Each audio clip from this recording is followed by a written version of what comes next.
বা রাইজে আমাক সহায় করি যেনেবা আপনার যিকোনো এক্সামৰ কাৰণে কোচিং সেন্টার আমি বনাব ডিস্ট্রিক্ট হেডকোয়ার্টারত 4টা এইবিলাক কি বেয়া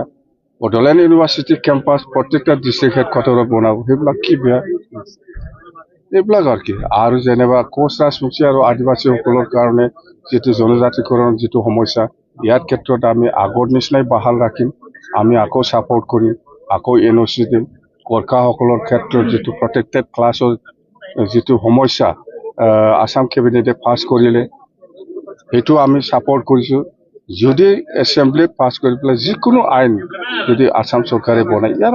কোনো আপত্তি থাকিব লগা নাই रायजोफोर खुलुमबाय फिथांखि ब्लग इउट्यूब चेनेलनिफ्राय आरोबाव रायजो राजा बयनिसिमबो हरनाय आरो खुलुमनायखौ बावहरग्रोनाय जाबाय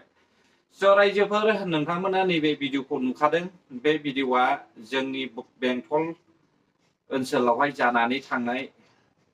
20 अक्ट' खालारावहाय बिपिएफ पार्टिनि मोनसे मिटिंमोन बियो ओमफ्राय बे मिटिंआवहाय रायजो राजाफ्रा हाग्रामा महिलारिनि रावखौहाय खोनासङागारा ओंखाम जानो थांनायनि जोबोद रागा जोंनाय दङ बेयावहाय मानो ओंखाम जानो थांग्रोखो अब्ला रायजो राजाफ्रा हाग्रामा महिलारि सारनि मिटिंखौ खोनासंनो फैनायमोन ना ओंखामल' जानो फैनायमोन ना सारनि जे कमेडि टाइप लेक्चार होनाय बेखौसो खोनासंनो फैनायमोन नामा बेयावहाय सोर खोन्थाया बेलाय बारे बारे बुंबाय थाखानाय ज' जाहैगोन मिथिङा थाब फोजोबनांगौ मिथिङा थाब फोजोबनानै ओंखाम जाहैगोन होननानै खालामनाया मोजांसै दा माबा मिथिङानो जाला सोर ओंखाम जाहोखो मा बन्द' बेलाय स्टार्टिंनिफ्रायनो बुंबाय थाखानाय दा आं बेखौ नुनानै एसे आसरित मोनदों आरो सासे सिफआनो बेबायदि मिटिंआवहाय रायजो राजानि सिगाङावहाय रागा जोंलायनायखौ नुनानै आं एसे गोसोआवहाय लाजिनायबो मोनदों दा बेफोरखौ नायोब्ला रायजो राजाफ्रा बिपिएफ जों सापर्ट गैया रायजो बिपिएफ पार्टिनि सापर्टार्सआ मात्र हारसा हुरसाफ्रानो बांसिन बांगाल जंगालफ्रासो बांसिन बिपिएफ पार्टिनि सापर्टार्सफ्रा दिनै जायफ्रा बिपिएफ पार्टिखौ सापर्ट खालामदों बिसोरो सोरबाया साख्रि मोनैनि सोरबाया जौ लोङो मोनैनि सोरबाया धुमदाखाल गामियावहाय गावखौ दादागिरि दिन्थिनो हायिनि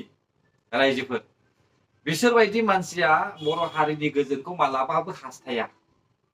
दा बोसोरब्रैसिमहालागै बर'आ गोजोनै आरामसे संसार जादोंना रायजो राजाफ्रा मावै दाङै गावबागाव गोसो बायदि जेरै गोसो ओरै खामानि मावनानैहाय रंजा बाजा संसारखौहाय जानो हादों नंगौना नङा बयजोंबो लोगोसे मिलायलायनानै नाथाय बिनि सिगांथ' बर'फ्रा गावजों गाव नांलाय खमलाय एना एनि आरो बेफोरबायदि गोसो खुसि गावनि दंनायनिफ्राय मावनानै दिन्थिनोबो हायामोन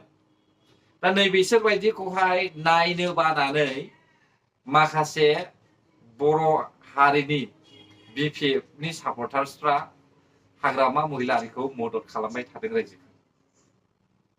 आरो जोङो नुनो मोनदों हाग्रामा महिलारि सारा खाम्फा बरगयारि सारखौ मा बुंदों एसे खोनासंबाय खाम्फा बरगयारिखौ मोखां नुनो मोननाय जायाखै मैयानिफ्राय लोमजादों खोमा देहा गाज्रि जादों जानो हागौ लोमजादोंबो जानो हागौ बा माबा मोनसे जादों मथथे खाम्फाया दङ जोंनि पार्टियाव दे लोमजादों खोमा होननानै बुंदों आन्दाजावहाय खाम्फा बरगयारि सारा बिसोरजों गैखाला रायजो आरो खाम्फा बरगयारि सारनि थाखायनो रायजो राजाफोरनि सिगाङावहाय ससियेल मिडियायावहाय गोबां थाव गुलाय गुजाय जाबाय थानायखौ जों नुदों थांथों बबेयाव थाङो बेखौहाय खर' सानांगौनि जेबो गोनांथि गैया हाग्रामा महिलारिनि बिपिएफआव थायो ना गुबुन गुबुन पार्टियाव हाबो बे गावनिसो गोसो बेखौथ' बिटिआरनि सिएम प्रमद बर' सारानो ओमफ्राय मोनसे बाथ्राखौ खोनासं रायजो प्रमद बर' सारनि बुंनाय गोरखाफोरनोहाय जे हानि मोनथायनि बाथ्रा बुंदों बेथ' आयेन मथेसो सोलिगोन बेखौहाय भारतनि संबिधानाबो बेखौहाय थिनानै दोनखानाय खानानै दोनखानाय मोनसे आयेन दंखायो बेखौसो लानानै इउपिपिएलनि सिएमआ सोलिगोन नाथाय हाग्रामा महिलारिनि जे बुंनाय राव गरखाफोरनो राजबंशीफोरनो आदिबासिफोरनो जे हाग्रामा महिलारि सारा एनअसि होनो नागिरदों एनअसि होनायावहाय सापर्ट खालामनो नागिरदों नैबेसो जोंनि बर' हारिनि थाखाय जोबोद गिथावनाया आरो मोनसे बाथ्राखौ बुंबावदों बियो सिगांनि बायदिनो आं देरहायोब्ला सिगांनि बायदिनो सरखार सालायगोन सिगां बिनि सरखारा माबायदिमोन एसे आंनोबो कमेन्टआवहाय खोन्थानानै होलाय गारबोनाय 17 बोसोरावहाय बिपिएफनि सरखारा माबायदिमोन बेखौहाय आंनोबो कमेन्टआव खोन्था नाथाय जायफ्रा नुबोआखै जायफ्रा साननो रोङा बर' हारिनि थाखाय गोजोनखौहाय मिथिया नै बिसोर बायदिया नेगेटिभ कमेन्ट खालामगोन रायजोफोर आं बेखायनो बुंदों बेदर जाग्रा मोसाया बेदरखौनो जाखागोन गांसो जाग्रा मोसौआ गांसोखौनो जाखागोन दा बेदर जाग्राया मालाबा गांसो जाया गांसो जाग्राया बेदर जाया थिग बेबायदिनो हाग्रामा महिलारि सारनि गोसोआ सिगां जेरै बर' हारिखौहाय नासयबोदों गुबुन हारिफोरजोंहाय बांसिन सापर्ट खालामनानै बर'खौहाय नारसिनदों नैबे थांखिखौसो लादों रायजोफोर बिथाङा बुंदों रायजोफोरनि गेजेरावहाय लाइमोनफोरनि थाखाय फरायनायावहाय मदद खालामनानै होगोन सुपार 50 बायदि बिथांखिखौहाय दायथ' लानानैहाय गोजौआवहाय दिखांनो थाखाय मदद खालामगोन फरायनाय बिथिङावहाय आं हेफाजाब होगोन होननानै बे बाथ्राया इउपिपिएल पार्टिनि जि बुंबाय थादोंना नै बिसोरनिफ्रायसो सोलोंनानै लादों रायजोफोर बिथाङा रोंखाया बुंनोनो नाथाय बेफोरनिफ्रायसो सोलोंना लादों बियो जेन' गावगा देरहायो देरहाजासिमल' नोंसोरो नायबायल' था आंनि साननाय बियो हाग्रामा महिलारि सार बिपिएफनि पार्टिनि जुदि थांखिया बर' हारिनि थाखाय जौगानायनि मोनब्ला 17 बोसोरावनो गोबां खामानि मावनो हायोमोन दिनै जि बाथ्राखौहाय ससियेल मिडियायाव गसंनानै स्टेजआवहाय गसंनानै बाथ्रा बुंदों बे बाथ्रानि खामानिखौ सिगांनो मावनो हाखायोमोन बै समावथ' आलो गोजोनै सरखार सालायदों रायजोफोर दानि बायदि उफुद्रुद नारसिननाय सरखार सालायाखै साफ्रोमबो रायजो राजानि खुगाया हाग्रामानि फंसे बाथ्रायावनो बन्द जानानै थानांदोंमोन नाथाय दिनैनि जे इउपिपिएलनि सीएम प्रमद बर' बेखौहाय बुख्रुब सुख्रुब खालामनोल' बाखि रायजो राजाफ्रा अब्लाबो इउपिपिएल सरकारा मिसिबनानै रायजोनि मोजां हाबा माबोरै मावनो हायो बेखौसो थांखि खालामदों दा बेनिखायनो आं बुंदों बिपिएफ पार्टिया फैबावोब्ला बिथांमोना अलरेडि बुंखाबाय बिपिएफनि सिपआ सिगां जेरै आं सरकार सालायदों जुदि 2025 मायथाइयाव बिटिसि आं सासन खालामबावोब्ला बेबायदिनो खालामगोन होननानै अब्लालाय बिथाङा बे थांखिखौनो लाखादों रायजो राजाफोरखौ नासयनाय गुबुन हारिफोरखौहाय बुथुमनानैहाय बर' हारिनि गेजेरावहाय दावराव दावसि खालामनाय बे थांखिखौनो लाखादों ना मा बुंदों रायजोफोर खाम्फा बरगयारि बिथांल' नङा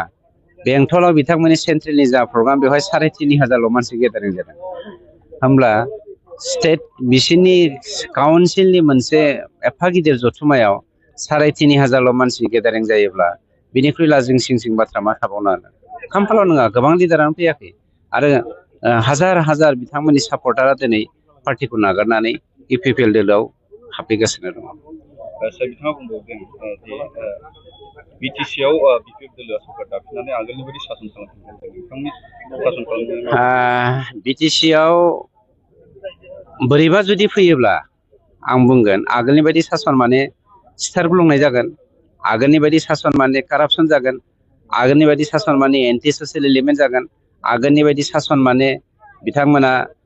365 दिनाव 365 दिन मेला खुंगोन आगोलनि बायदि सासन माने ब्लाड सेट जागोन आगोलनि बायदि सासन माने बर' अनाबर पलिटिकेल पार्टी सृष्टि जानानै जोंनि गेजेराव सैलाय जागोन आगोलनि बायदि सासन जागोन माने जोंनि गेजेराव बर'जों बर' ब्लाड सेट जागोन आरो गोबां जागोन बेखौ जोङो बुंनानै फोजोबनो हाया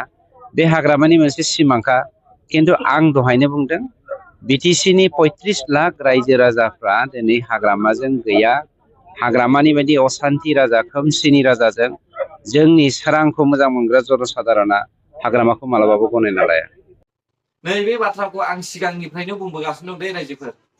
BPF पार्टिया देरहायोब्ला बिसोरो सिगांनि बायदिनो सासन खालामगोन होननानै आं बे बाथ्राखौ बुंबोगासिनो दं। नोंसोर नायबायल' था बहा एनडिएफबि बहा साख्रि आरो सासे आदुआ जोंनि ससियेल मिडियायावहाय नुदों आङो जब होननानै बुङोब्ला गभर्नमेन्ट साख्रिखौल' बर'फ्रा बुजियो ना नाथाय इंलिसनि मथेब्ला जबआ हासिब सिबनायनिफ्राय लानानै डक्टर इन्जिनियार गभर्नमेन्ट जब बे गासैबो जबावनो गोलैयो। जाम्बाखा मिथियो दा BPFनि सापर्टारफ्रा माखासेफ्रा ओरैबायदि जाम्बा आदुआखा दैखरनि एम्बुआ जेरै गारस'नानै दोनोब्ला माब्लाबाबो बार'नानै खारनो रोङा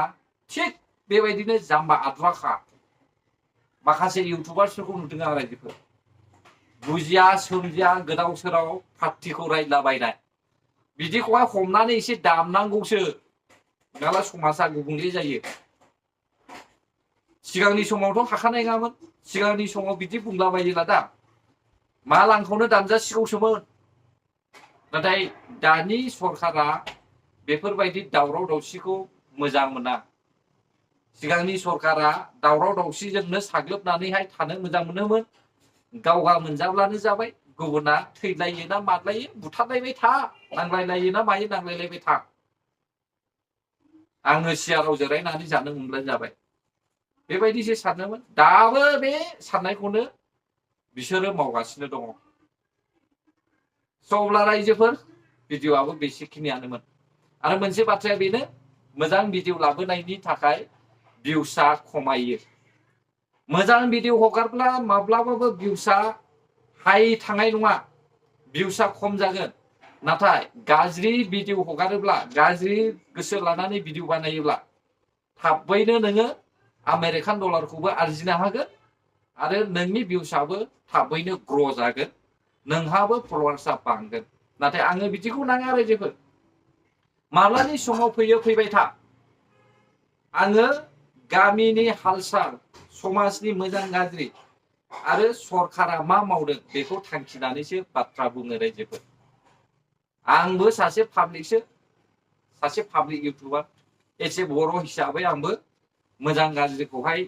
साननो हानाय जानायनि थाखाय आं बेफोर भिडिअ'खौ लाबोयो। गोजोन्थों जायफ्रा आंनि भिडिअ'खौ जोबजासे नायबाय आरो नोंथांमोना जुदि आंनि भिडिअ'खौ गोदान नायदोंब्ला हायोब्ला साबस्क्राइब खालामनानै ला जेब्लानो आङो भिडिअ' बानायो अब्लानो नोंथांमोननिसिम सहैनाय बायदि। बर' हारि जै जाथों जै बर' हारिनि।